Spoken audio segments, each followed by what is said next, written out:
Hello दोस्तों, इस video में मैंने सोचा है कि मैं आप लोगों को एक कमाल की स्टोरी सुनाऊंगा जिसको सुनने के बाद आपका भी रोंगटे खड़े हो जाएंगे। तो दोस्तों चलिए बिना देर किए हुए अभी तुरंत स्टार्ट करते हैं आज का ये कमाल का स्टोरी। दोस्तों एक समय की बात है, मैं एक एक बार अपने गांव से आ रहा था। तो जैसे ही मेरा गांव है पांडु के से थोड़ा सा पहले सलना में। और मैं जब सलना से आ रहा था तो मैं रेला आया, मुझे आना था डाल्टनगंज। और मैं सलना से रेला आ गया, मुझे ट्रेन पकड़ के जाना था डाल्टनगंज। तो मैं रेला आ तो गया, स्टेशन पर भी पहुंच गया। मैंने जाकर के टिकट लिया और एक सीट पर जाकर के मैं बैठ गया। ठीक है, इतना बात आप लोग को समझ में आई।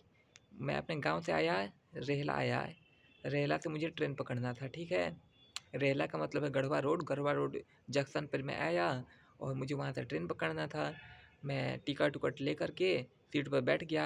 आप लोग तो जानते ही हैं कि ट्रेन अक्सर लेट करता है। ठीक है, क्या करता है, लेट कर देती है ट्रेन अक्सर टाइम से। लगभग मैं 1 घंटे पहले आकर के स्टेशन पर बैठ गया था। ठीक है, आकर मैं बैठ तो गया और समय बीतता जा रहा है, बीतता जा रहा है। मैं मोबाइल चलाने लगा अपना। सोचा कि यार चल जो चीज़ डाउनलोड है उसी को देख लेते हैं, क्योंकि मेरा उस समय मोबाइल भी रिचार्ज नहीं था। तो मैं मोबाइल पर ऐसे ही कुछ कुछ देख रहा था, कोई फ़िल्म देख रहा था तो कभी कुछ मोटिवेशनल चीज़ें देख रहा था। तो वक्त ऐसे ही पार हो रहा था। तो 1 घंटे जैसे ही पूरा होने वाले थे, ट्रेन आने ही वाली थी। तो जब ट्रेन उधर से आ रही थी मैं उसको ऐसे देख रहा था। ऐसा मैं इस तरीके से मैं देख रहा था ट्रेन को। अरे यार कौन ट्रेन है, डीजल है या फिर मालगाड़ी है या फिर बैठने वाला पैसेंजर ट्रेन है। तो मैं जैसे ही मैं ऐसे देख रहा था तो उधर से कुछ 7-8 लड़कियों का एक ग्रुप था। उसमें से एक लड़की, मैं क्या बताऊँ, उसमें से एक लड़की जो थी, मैं ऐसे ट्रेन को देख रहा था तो वो लड़की मुझे देख रही थी। उस लड़की को लग रहा था कि शायद मैं उसे देख रहा हूँ, लेकिन मैं उसे देख नहीं रहा था। मुझे पता है कि वो मुझे देख रही है लेकिन मैं उसे नहीं देख रहा था। तो मैं ऐसे करके ट्रेन को देख रहा था। तो दिखा कि अच्छा ये भाई पैसेंजर है, वो गई आगे, मैं भी गया। और ट्रेन में उतना भीड़ नहीं था, खाली खाली ट्रेन था। जाकर के मैंने ट्रेन को पकड़ा, सबसे आगे मैं ही था। अब मुझे ये बात नहीं पता था कि लड़कियां जस्ट मेरे पीछे ही है। तो मैं जैसे ही ट्रेन को पकड़ा, लोग उतरे, उसके बाद मैं अंदर गया। और जैसे ही मैं अंदर गया तो आप लोग तो जानते ही हैं, ट्रेन में 2 बड़े सीट होते हैं लाइन से और 2 छोटे-छोटे सीटें। तो जो बड़ा वाला सीट था उसको मैंने चूज़ नहीं किया। मैंने साइड में एक विंडो सीट को चूज़ किया। और मैं पीछे-पीछे आकर के एक लड़की भी थी, वो भी जस्ट मेरे सामने बैठ गई। हुँ। और क्या हुआ, जब ट्रेन चलने लगी तो वो मुझे अक्सर देखते रह रही है। मुझे समझ नहीं आया हम लोग कहीं मिले हैं क्या? ऐसे क्यों देख रही है ये? तो मैंने सोचा कि यार लगता है इससे कुछ बात करना चाहिए। तो मैंने उससे सबसे पहले सवाल किया कि कहाँ जा रही हो? तो उस लड़की ने जवाब दिया कि डाल्टनगंज, हाँ, लालगढ़। कुछ इसी प्रकार से वो लड़की मुझे जवाब दी। हुँ, तो चलते-चलते समय बीतता जा रहा था, ट्रेन चलने लगी। और फिर आप तो जानते ही हैं कि रे गढ़वा रोड जंक्शन से फिर सबसे पहले तोलरा आएगा, उसके बाद लालगढ़ आएगा। हुँ?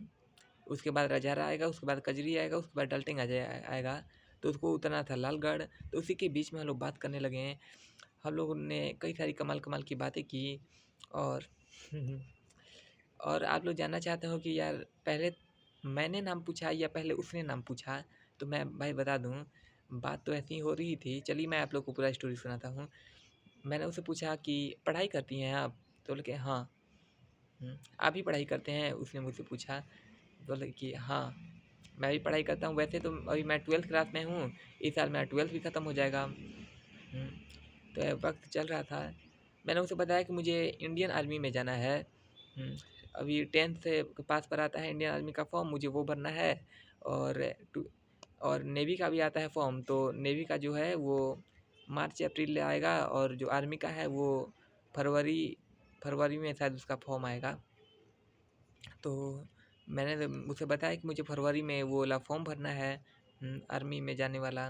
उसका तैयारी किए हैं, 2 सब्जेक्ट कंप्लीट किए हैं, जीके और साइंस कंप्लीट किए हैं और 2 सब्जेक्ट कंप्लीट करना बाकी है, रीजनिंग और मैथ और रीजनिंग कंप्लीट करना बाकी है। मैंने उसे बताया। फिर समय चलता जा रहा था। उसने पूछा कि आपका नाम क्या है? मैंने बताया कि मेरा नाम विक्की है। विक्की विक्की इस प्रकार से मैं जवाब दिया। तो वो भी मुझे देख रही थी। अपना नाम तो वो नहीं बताई, तो मैंने पूछा कि आपका नाम क्या है? तो उसने अपना नाम बताया, अर्पिता। क्या? अर्पिता उसने मुझे नाम बताया। तो समय बीत रहा था। मैंने पूछा कि आपका रेला में कोई रहता है क्या? तो बोला कि नहीं नहीं, अपने दोस्त के नानी के घर गए थे। अच्छा, गुड। तो मैंने पूछा कि आपके दोस्त वहाँ पर बैठे हैं और आप इस साइड बैठी हैं? तो उसने कहा कि नहीं, मुझे विंडो सीट पर चाहिए। वो सब 12th की है और मैं 8 की हूँ। तो मुझे थोड़ा आश्चर्य हुआ कि हाँ, बात तो सही है। चलिए, कोई बात नहीं। फिर समय बीतते जा रहा है। मैंने पूछा कि आपके पापा क्या करते हैं? तो उसने बताया मुझे कि पापा शायद स्टेशन मास्टर हैं। मुझे कुछ ऐसा सुनाई दिया। तो मैंने कहा तब तो अच्छा है। मैंने तो दिमाग में सोचा था कि ज़रूर वो बोले कि शायद खेती करते हैं, लेकिन यार ये तो मैंने जो सोचा था उससे कई गुना ज़्यादा बड़ा पोस्ट निकला। मैंने पूछा कि सरकारी नौकरी? तो वो कहा नहीं नहीं, प्राइवेट। और उसने मुझसे वो सेम सवाल पूछा कि आपके पापा क्या करते हैं? तो मैंने कहा कि ट्रक ड्राइवर हैं, मतलब अब अपना ट्रक है। तो वो उसने बोला कि हाँ, तब तो अच्छा है।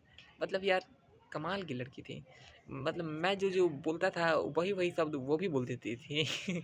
मतलब जो सवाल मैं पूछता था, बस सिर्फ एक ही सवाल वो है जो उसने मुझसे पूछा है, वो है आपका नाम क्या है? इसके अलावा जितने भी सवाल थे वो सारे सवाल मैंने ही किए। मैंने पूछा कि आप 8 क्लास में हैं, आपको आगे चलकर क्या करना है? उसने कहा कि आगे चलकर देखेंगे क्या करना है। तो मैंने पूछा कि आपका कोई स्पेशल ड्रीम नहीं है? तो वो बोली कि नहीं। और फिर तोलरा पहुंच गया था गाड़ी। तो मैंने उसे बताया था कि तोलरा मेरे नानी का घर है।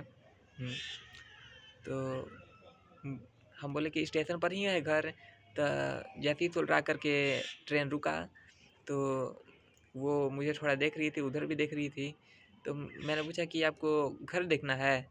तो बोले कि ये थोड़ा सा आगे है, स्टेशन पर ही है लेकिन थोड़ा सा आगे है यहाँ पे।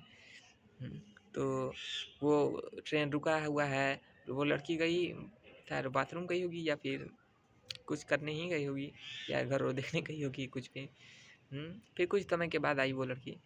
फिर उसके जो फ्रेंड्स थे वो कुछ उल्टिया सीधा बोल रहे हैं, कहे कि जब एक लड़का और एक लड़की बैठे हैं तो उसको लगा कि ज़रूर ये पका रहा होगा ओकरा। लेकिन ऐसा कोई भी बात नहीं था। ऐसे ही हम लोग सिंपल बातें कर रहे थे, कुछ भी स्पेशल नहीं था उसमें। और जैसे ही वो, मैंने जैसे कि बताया आप लोग कि वो वॉशरूम गई होगी या फिर देख रही होगी ट्रेन के बाहर, उधर गेट पर जा कर के घर और कुछ। तो जैसे ही वो आई तो उसके फ्रेंड्स जो थे वो शोर मचा कि हैप्पी बर्थडे है इसका, ये है वो है। तो मुझे भी पता चला। उसके बाद तो वो लड़की तो मुझे भूल ही गए, सिर्फ अपने फ्रेंड्स की तरफ देखने लगी। उसको शायद लगा होगा कि शायद मैं कुछ चॉकलेट वॉकलेट मांगूंगा। लेकिन मैं ऐसा कुछ नहीं बोलता। बल्कि जब ट्रेन चल दी थी तब वो लड़की आई थी। तो मैं ये बोलने वाला था कि आप लेट हो गई, घर मेरा पार हो गया। लेकिन वहीं पर बात मेरा ख़त्म हो गया। मैं ये बात नहीं बोल पाया। जैसे ही वो आकर के सीट पर बैठी अपने दोस्त को की तरफ ही देखने लगी, एक इंसान ने उसे हैप्पी बर्थडे भी बोला और वो थैंक यू बोली। तो मुझे समझ में आ गया भाई, हाँ, बात तो सही है, आज इसका हैप्पी बर्थडे है और ये मुझे बताई भी नहीं। मतलब 15 तारीख को उसका हैप्पी बर्थडे था, अर्पिता का। तो यही था स्टोरी। और उसके बाद वो वहाँ से अपना बैग उठाकर अपने दोस्तों के साथ ही चली गई। को लगा कि यार ये क्या बात हुई, बर्थडे अब जब है तो कोई बात नहीं, हम थोड़ी कुछ ज़बरदस्ती कुछ मांगते होंगे। तो यही था दोस्तों स्टोरी। उम्मीद करता हूँ आप लोगों को ये स्टोरी अच्छा लगा होगा। इस वीडियो को लाइक करना और चैनल को सब्सक्राइब कर देना, ताकि ऐसी वीडियो आप लोग को डेली डेली मिलता रहे। ये एक रियल स्टोरी है, ये सिर्फ स्टोरी नहीं है। ओके।